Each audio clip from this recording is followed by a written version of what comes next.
नमस्कार दोस्तों, फालतू स्टडी में एक बार फिर से स्वागत है। आज देखो जीव विज्ञान बायोलॉजी के बारे में। हालांकि मैं पहले स्टार्ट नहीं करना चाहते हूँ, लेकिन मांग के अनुसार मतलब स्टार्ट करना पड़े।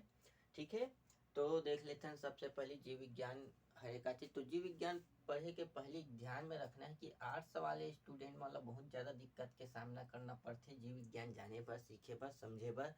काबर की ये जो है वो द्विआधारी टाइप के लैंग्वेज होते। और दूसरा कारण है कि ये आर्ट्स वाले मन के बुद्धि जो है वो आधा पाव के होते ओकर वजह से। और साइंस ग्रुप वाले मन के जो बुद्धि होते वो 1 किलो तक के होते। ओकर वजह से लोडिंग करे बर, समझे बर बहुत ज़्यादा दिक्कत के सामना करना पड़ते। जीव विज्ञान अधिकतर जो है वह इंग्लिश भाषा में लिखे जाते, बहुत ही कम हिंदी या जनरल भाषा में प्रयोग हो जाते। तो आप देख लेते हैं जीव विज्ञान के बारे में। बायोलॉजी कैसे काला। तो जीव विज्ञान जो है विज्ञान के वो शाखा हरे जेकर अंतर्गत समस्त जीव, जितना भी जीव है ओकर विस्तृत अध्ययन करे जाते। का चीज विस्तृत अध्ययन करना ही का कहलाते, जीव विज्ञान कहलाते। यानी कि किसी जीव के उत्पत्ति से लेकर के ओकर विकास, विकास से लेकर के ओकर क्रम, कौन से माहौल में रहन सहन है, रंग लंबा छोटा बड़ा से लेकर के ओकर मृत्यु तक, और मृत्यु के बाद ओकर घटनाक्रम का होथे, अपघटन वगैरह ओकर तक के अध्ययन करना ही पूरा का कहलाथे, जीव विज्ञान बायोलॉजी कहलाथे। ठीक है, तो ये क्रम में लिखे के सबसे पहली कोशिश कौन करे रही से, भारत की एक वैज्ञानिक रही से। कौन है? भारतीय वैज्ञानिक रही से अरस्तु नामक वैज्ञानिक। ठीक है, वो भारत के हरे। अरस्तु सबसे पहली एला ये क्रम में वर्णन करे की कोशिश करी से। ओकर वजह से ये अरस्तु ल जीव विज्ञान के या बायोलॉजी के का कहे जाते, जनक या फादर कहे जाते। द फादर ऑफ बायोलॉजी कौन हो गए? अरस्तु हो गए। पेपर में कई बार पूछे जा चुके हैं, लेकिन अब नहीं पूछे। ये बहुत ऊपर वाले हो गए, सड़ियल प्रश्न हो गए। ठीक है, अगला देख लेते हैं, आगे चलते हैं एक बारे में। तो जीव विज्ञान से संबंधित चीजों के बारे में तो अरस्तु लही काबर कहे जाते, ये पूरा जीवों के वर्णन करे के कोशिश करी से। ओकर वजह से ये 500 तक के जीव के वर्णन करे रही से अपन रचना में। एक रचना के का नाम रही से हिस्टोरिया ऑफ एनिमेलियम नामक रचना में 500 जंतु के बारे में वर्णन करे है सबसे पहली। ओकर वजह से अरस्तु ला बायोलॉजी के पिता कहे जाते। ठीक है, अगला बढ़ जाता है। तो जीव विज्ञान जो है वो दो शाखा में बटे हुए है, दो रूप में बांटे गए हैं जीव विज्ञान ला। एक तो हवे है वनस्पति विज्ञान, और दूसरा हवे है तोर जंतु विज्ञान। ठीक है, तो वनस्पति विज्ञान ला ही बॉटनी की थे अंग्रेजी में, और जंतु विज्ञान ला ही का कहते थे, जूलॉजी कहते थे। अब ध्यान देना है, वनस्पति विज्ञान के जनक की ही थियोफ्रेटस। कौन हो जाते? थियोफ्रेटस ला कहे जाते। ठीक है, और जंतु विज्ञान के जनक कही तो अरस्तु ला कहे जाते। अब थियोफ्रेटस ला ही वनस्पति विज्ञान के जनक काबर कहे जाते, तो एला देखना है। थियोफ्रेटस के एक तो रचना हवे है कौन, हिस्टोरिया ऑफ प्लैंटेरम नामक ओकर रचना है। का चीज है? हिस्टोरिया ऑफ प्लैंटेरम करके ये ओकर रचना है, जेमे 500 वनस्पति यानी कि पादप जगत में 500 और पेड़ पौधा के वर्णन करे है, ये बताए गए है। तेकर वजह से थियोफ्रेटस ला वनस्पति विज्ञान के जन्मदाता या फादर ऑफ बॉटनी के नाम से जाने जाते। कौन ला? थियोफ्रेटस ला। जूलॉजी अभी बता हूँ अरस्तु ला कहे जाते हैं। ये कर पुस्तक के नाम रही से का चीज, हिस्टोरिया ऑफ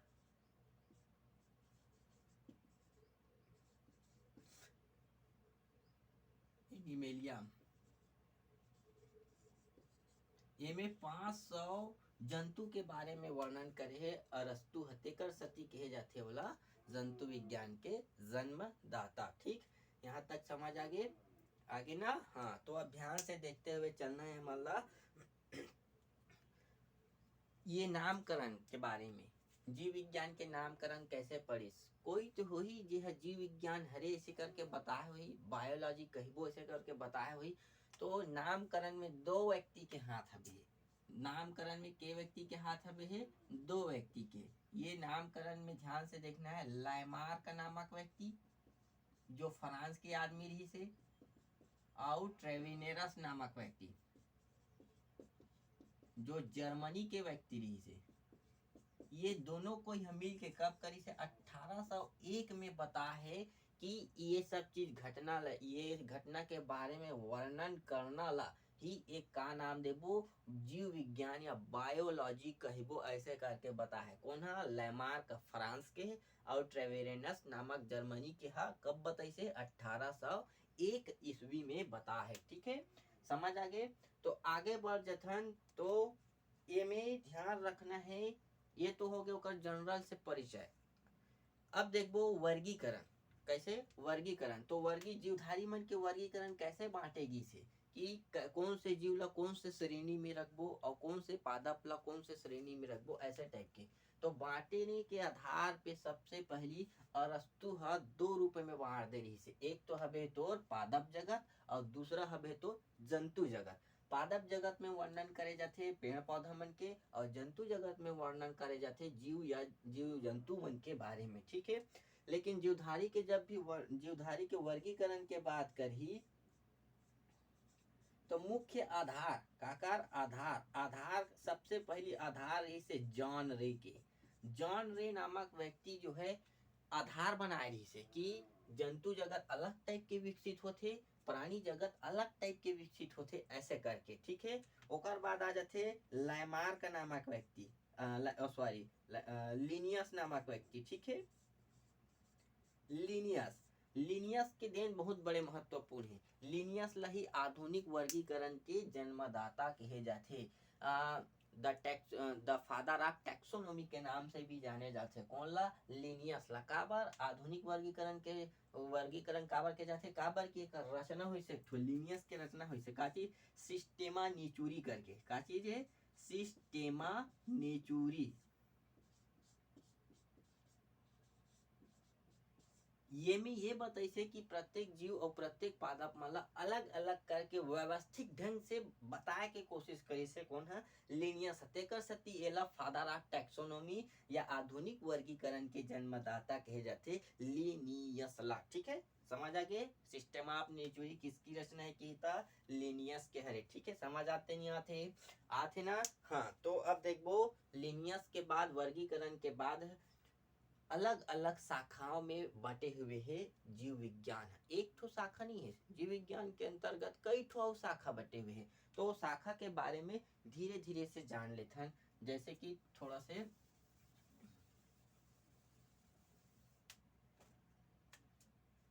पहला नंबर के शाखा का हरे? Apiculture. एपी कल्चर जो है वो मधुमक्खी पालन से संबंधित है। मधुमक्खी कैसे पाले जाते ये कर पता चलते मधुमक्खी पालन से। ठीक है, दूसरा हबे है तो सेरी कल्चर।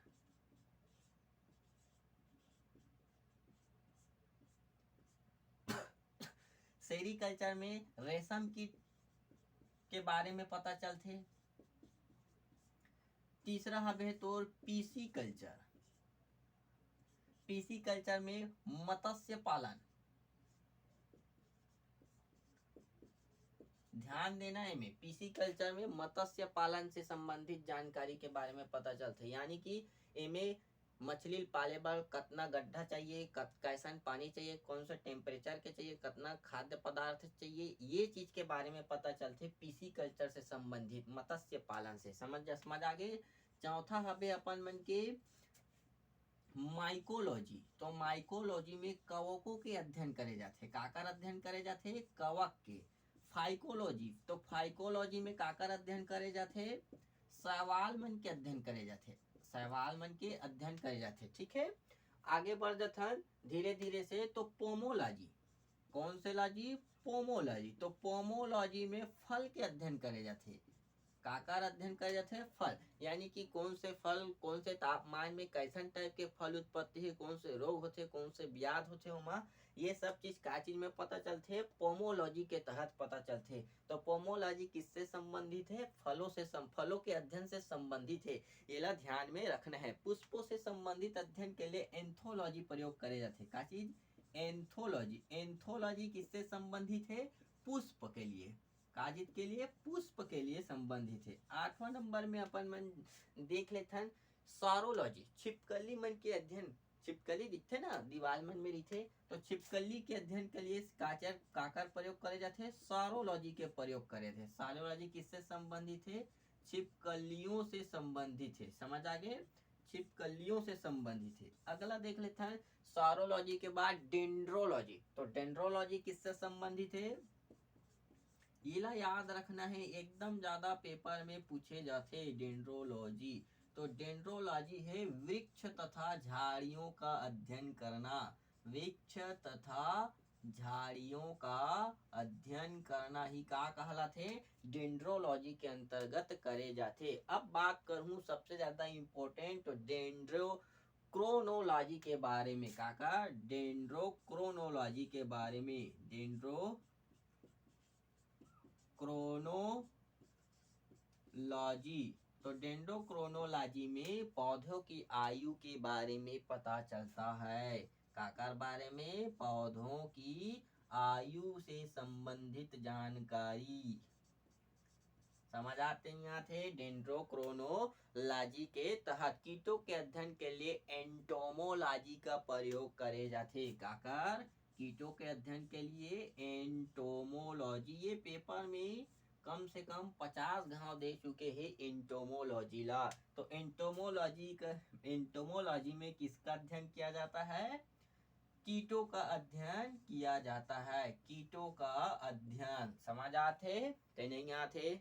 ओकर बाद देख लेते हैं पक्षियों के अध्ययन के लिए आर्थिनोलॉजी का प्रयोग करे जाते, काका पक्षियों के अध्ययन से संबंधित कौन है, आर्थिनोलॉजी, आर्थिनोलॉजी, ठीक है, पक्षियों से संबंधित है, पक्षियों के अध्ययन के लिए आर्थिनोलॉजी के प्रयोग करे जाते।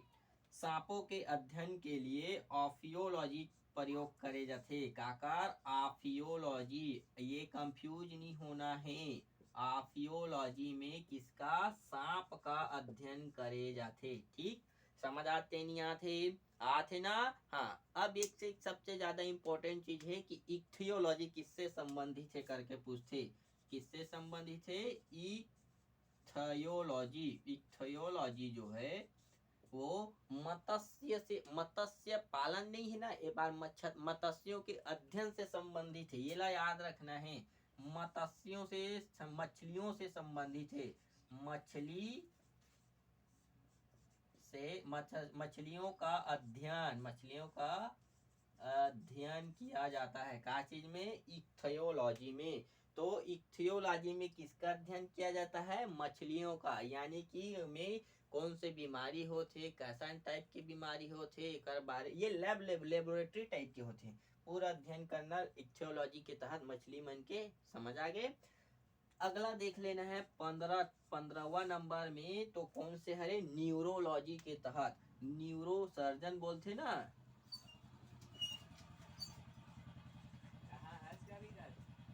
हाँ,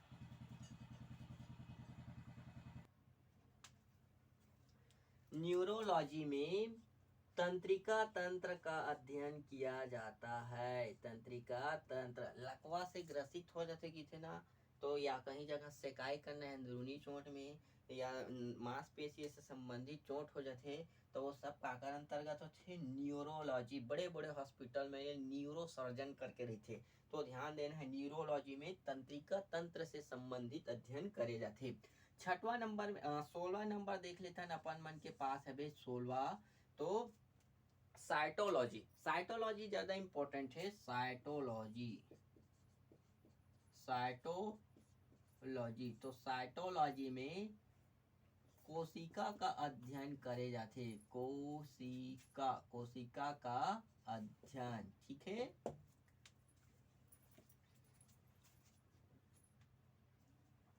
तो एकदम फटाफट देख लो, ये 15-16 ठो में से हर पेपर में एक न एक ठोक जरूर पूछे जाते हैं। एकदम याद रख लेना है कि एपी कल्चर मधुमक्खी से संबंधित है, सेरीकल्चर रेशम कीट पालन से संबंधित है, पीसी कल्चर मत्स्य पालन से संबंधित है, माइकोलॉजी कवकों से संबंधित है, फाइकोलॉजी शैवाल से संबंधित है, पोमोलॉजी में फल के अध्ययन करे जाते हैं, एंथोलॉजी से पुष्प के अध्ययन करे जाते हैं, सौरोलॉजी में छिपकलियों के अध्ययन करे जाते हैं, डेंड्रोलॉजी में वृक्ष और झाड़ियों के अध्ययन करे जाते हैं, डेंड्रोक्रोनोलॉजी में पौधों के आयु के बारे में पता चलते हैं, एंटोमोलॉजी में कीटों के अध्ययन करे जाते हैं, आर्थिनोलॉजी में पक्षियों में, ऑफियोलॉजी से सांप के बारे में अध्ययन करे जाते हैं, इक्थियोलॉजी में मछलियों के अध्ययन करे जाते हैं, और न्यूरोलॉजी के तहत तंत्रिका तंत्र के अध्ययन करे जाते हैं, साइटोलॉजी के तहत कोशिका के अध्ययन करे जाते हैं। ये चीज ला ध्यान में रखना है। यहाँ से एक न एक ठो पेपर में ही एकदम कंठस्थ याद रख लो। अब अभी जिक्र करे रहो में काकर जीव विज्ञान में वर्गीकरण के, तो वर्गीकरण के मुख्य आधार कौन रही से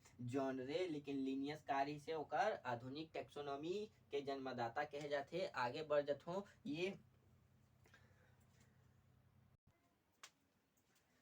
आगे बढ़ जाता तो वर्गीकरण में हाँ तो 1970 के दशक तक यानी कि 1969 ईस्वी तक के दो प्रणाली में ही चलत रही से, एक तो पादप जगत और एक तो जंतु जगत में। लिनियस जो है वो बहुत गरजत रही से कि मेह बनाए मोर बनाए हुए चीज दो पादप वर्गीकरण है बहुत चलत है, वही रही से करके। लेकिन 1969 में R.H. विटकर नामक व्यक्ति जो है ओकर पूरा प्रतिपादन ला गलत साबित कर दी और 5 जगत प्रणाली दी से। 5 जगत प्रणाली देने वाला व्यक्ति कौन रही से, कौन से बाबा हरे R.H. विटकर नामक व्यक्ति है दे 5 जगत प्रणाली। तो ये पेपर में पूछे जाते ना 5 जगत प्रणाली किसकी देन है, किसका प्रतिपादन है ऐसे करके, तो कौन हरे R.H. विटकर द्वारा दे गए 5 जगत प्रणाली ला। वो 5 जगत प्रणाली जो है कौन कौन से हरे वाला देखो तो मोनेरा जेला अंग्रेजी में मोनेरा के नाम से ही जाने जाते, प्रोटिस्टा जेला प्रोटिस्टा ही कहते, पादप जगत जेला प्लांटी के नाम से जाने जाते, कवक जेला फंगी के नाम से जाने जाते, और जंतु जगत जेला एनिमिलिया के नाम से एनिमिलियम वर्ग के नाम से जाने जाते। ठीक है, तो ये 5 जगत प्रणाली दी से अब एक आधार पे समस्त जीव संसार में पाए जाने वाले समस्त जीव ला वर्गीकृत करेगे है। तो अब बारी बारी से देख लेते हैं मोनेरा जगत में आने वाले वो कौन कौन से जीव हवे। ठीक है, हाँ तो ध्यान से देखना है मोनेरा जगत में होते काचे। तो मोनेरा जगत जो है वो प्रोकैरियोटिक होते, प्रोकैरियोटिक। अब प्रोकैरियोटिक पूछी वो मोला बगल वाले है कि का हरे इसी की के तमे ओला कहूँ प्रोकैरियोटिक ओला कथे जेमे केंद्रक के अभाव होते, केंद्रक नहीं पाए जाए, एक कोशिकी टाइप के होते। ठीक है, केंद्रक तो हालांकि होते लेकिन डैमेज वाला होते केंद्रक। ठीक है, ये का देते प्रोकैरियोटिक के नाम से जाने जाते। तो मोनेरा जगत में वो समस्त जीव आ जाते जे प्रोकैरियोटिक होते और एक कोशिकीय होते, और सबसे ज्यादा ये में याद रखना है तंतुमय जीव होते। कौन से तंतुमय जीव आथे मोनेरा जगत में। एक उदाहरण के बात करी तो साइनोबैक्टीरिया ला जिंदगी भर नहीं भुलाना है। जीवाणु और साइनोबैक्टीरिया, जीवाणु व कौन सा साइनोबैक्टीरिया। ठीक है, साइनोबैक्टीरिया। तो जीवाणु कौन से जगत के अंतर्गत आते, मोनेरा। साइनोबैक्टीरिया कौन से जगत के अंतर्गत आते, मोनेरा जगत के अंतर्गत आते। ला याद रखना है, पेपर में पूछे जाते जीवाणु कौन से जगत के प्राणी है करके। ठीक, अगला देख लेते हैं प्रोटिस्टा के बारे में। तो प्रोटिस्टा भी प्रोकैरियोटिक एक कोशिकीय जीव होते। परिणाम स्वरूप का होते यह जलीय जीव होते, का होते जलीय जीव होते। ये भी प्रोकैरियोटिक होते, प्रोकैरियोटिक होते और एक कोशिकी होते ना एक कोशिकी होते और यह जलीय जीव होते। कौन से होते, जलीय जीव होते। ठीक, एमा ध्यान रखने है सबसे ज्यादा युगलीना ला सबसे ज्यादा इम्पोर्टेंट अगर बात करी तो युगलीना। तो युगलीना जो है वो का हरे कौन से प्राणी के अंतर्गत, कौन से जगत के अंतर्गत आते, प्रोटिस्टा जगत के अंतर्गत आते युगलीना। हाँ, ये युगलीना खास बात बतात हूँ कि यही युगलीना जो है वो पादप जगत और जंतु जगत दोनों के बीच के इकाई हरे युगलीना है। समझ आइस तेनी आइस। अब कैसे टाइप के दोनों के बीच की इकाई हरे बोला, देखो पादप और जंतु दोनों के बीच की इकाई कैसे है, ठीक है। कहा रे युगलीना है। युगलीना जो है हरित लवक पाए जाते हैं। उनमें हरित लवक पाए जाने के कारण यह प्रकाश संश्लेषण की क्रिया से स्वयं स्वपोषित हो जाते, अपन आप में पोषण कर लेते, अपन ऊर्जा के निर्माण खुद कर लेते सूर्य प्रकाश की उपस्थिति के कारण। लेकिन जब सूर्य प्रकाश की उपस्थिति नहीं हो तब वो का होते थे, इतर पोषित हो जाते। अब वो कही इतर पोषित कहा ऐसे के सुन, इतर पोषित बोला कथे जब सूर्य प्रकाश की अनुपस्थिति हो तब अपन भोजन तैयार करना ही का कहलाथे, इतर पोषित कहलाथे, यानी कि दूसरों के ऊपर निर्भर रहते, वही का कह देते इतर पोषित के नाम से जाने जाते। तो युगलीना में दोनों टाइप के होते, स्वपोषित और इतर पोषित। तेकर वजह से युगनीला ला का कथे पादप और जंतु जगत दोनों के बीच की इकाई हरे। और ये युगलीना जो है वो प्रोटिस्टा जगत के अंतर्गत आते, ये एकदम ध्यान में रखना है। पादप जगत में आ जाना है तो पादप जगत जो है यूकैरियोटिक टाइप के होते, बहुकोशिकीय होते, यूकैरियोटिक बहुकोशिकीय होते। यहाँ एक ठन कोशिका नहीं हो, में बहुत सारा कोशिका पाए जाते पादप जगत में। पादप जगत में जितना भी पुष्पोद्भिद वगैरह है फूल पत्ती वाला ये सब प्राणी ये सब का है पादप जगत के अंतर्गत आ जाते, में ध्यान रखना है इतना चीज ला। ओकर बाद आ जाते कवक। कवक ला का कहते फंगी। फंगी भी जो है का होते यूकैरियोटिक टाइप के होते। कौन से टाइप के होते, यूकैरियोटिक होते, ठीक है। यूकैरियोटिक होने के साथ साथ ये बहुकोशिकीय प्राणी होते कवक जगत में जो पाए जाते वह बहुकोशिकीय हो के साथ साथ ये का होते इतर पोषित प्राणी होते। का होते कवक जो है इतर पोषित। इतर पोषित बोले तो दूसरा के ऊपर निर्भर रहते, ये दूसर के भोजन से अपना भोजन तैयार करते। तो बहुकोशिकीय यूकैरियोटिक और कवक कवक के गुण हरे, ठीक है। इनमें सबसे ज्यादा याद रखने हैं कवक में का चीज कि एक जो कोशिका भित्ति पाए जाते, का चीज है कवक में जो कोशिका भित्ति पाए जाते वो काइटिन के बने होते। का चीज के बने होते, काइटिन नामक जटिल शर्करा के बने होते, ये ला याद रखना है। तो कवक में पाए जाने वाले कोशिका भित्ति किसकी बनी होती है, तो काइटिन नामक जटिल शर्करा के बने होते। काकर बने रहते, काइटिन नामक जटिल शर्करा के बने होते। का चीज है कवक में पाए जाने वाले कोशिका भित्ति है, ठीक है। एक उदाहरण देख लेना, कवक में कई ठोक हबे है।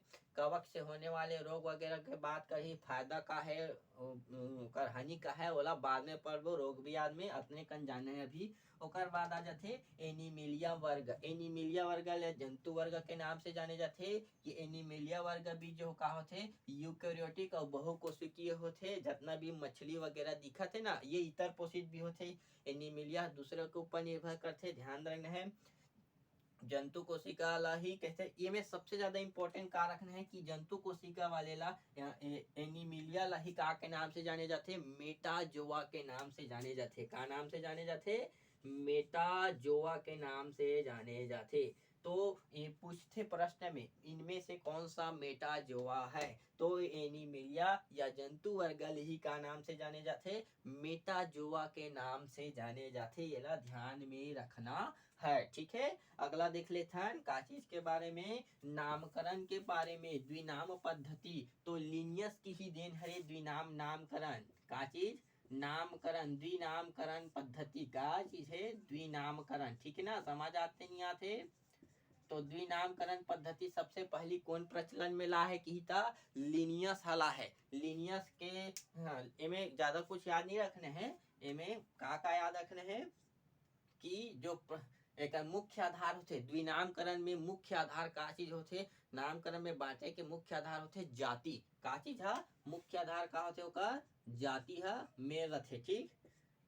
तो मनुष्य के जैसे वैज्ञानिक नाम या द्विनामकरण के हिसाब से नामकरण का है कि था होमोसैपियंस। होमोसैपियंस लिन एक्चुअली में होला होमोसैपियंस लिन के नाम से जाने जाते। होमो जो है ओकर वंश ला बताथे, पहला जो है सबसे प्रारंभिक जो होते वो वंश ला बताही, दूसरा जो है वो का चीज ला बताथे, जाति ला बताही। ये होमो हो गए, अब यह सेपियंस हो गए, अब यह लीन हो गए। तो ये होमो जो है वो का चीज ला बताथे, वंश ला बताथे। सेपियंस जो है वो का जाति ला बताहे, और ये जो लीन हबे है वो का चीज ला बताथे, वैज्ञानिक के नामकरण ला बताथे। यानी कि वो जीव ला सबसे पहली अस्तित्व में या ओकर बारे में सबसे पहली कौन वर्णन करे है ये ला बताथे। तो मनुष्य के वैज्ञानिक नामकरण का हरे होमो सेपियंस हरे। ठीक है, धान के देख लेते हैं। तो धान के नाम होते ओराइजा सटाइवा, का चीज है ओराइजा सटाइवा। धान के वैज्ञानिक नाम का हरे ओराइजा सटाइवा। ठीक है, ऐसने ऐसने देख लेते हैं। मेढक, मेढक राना टिग्रीना के नाम से जाने जाते हैं। मेढक ला कौन से नाम से जाने जाते हैं, राना टिग्रीना। 3 से 4 प्रकार के कम से कम देखना है। चना के बारे में बात करी तो चना के वैज्ञानिक नाम का हो जाते, चना के वैज्ञानिक नाम हो जाते साइसर आराइसर करके होते। का होते चना के वैज्ञानिक नाम साइसर आराइसर। ठीक है, हाँ अगला देख लेते हैं गाय के बारे में। तो गाय के वैज्ञानिक नाम कहा रे की था, बोस इंडिकस। का चीज हरे बोस इंडिकस। ठीक है, तो ये रही से एक पहला टॉपिक। अब में और बढ़ा सकता है, जितना ज्यादा याद करबे खुद के लिए फायदेमंद है। और देखता है अब अगले टॉपिक में कोशिका के बारे में। तो बस 2 ही टॉपिक बस बताना है मैं तो।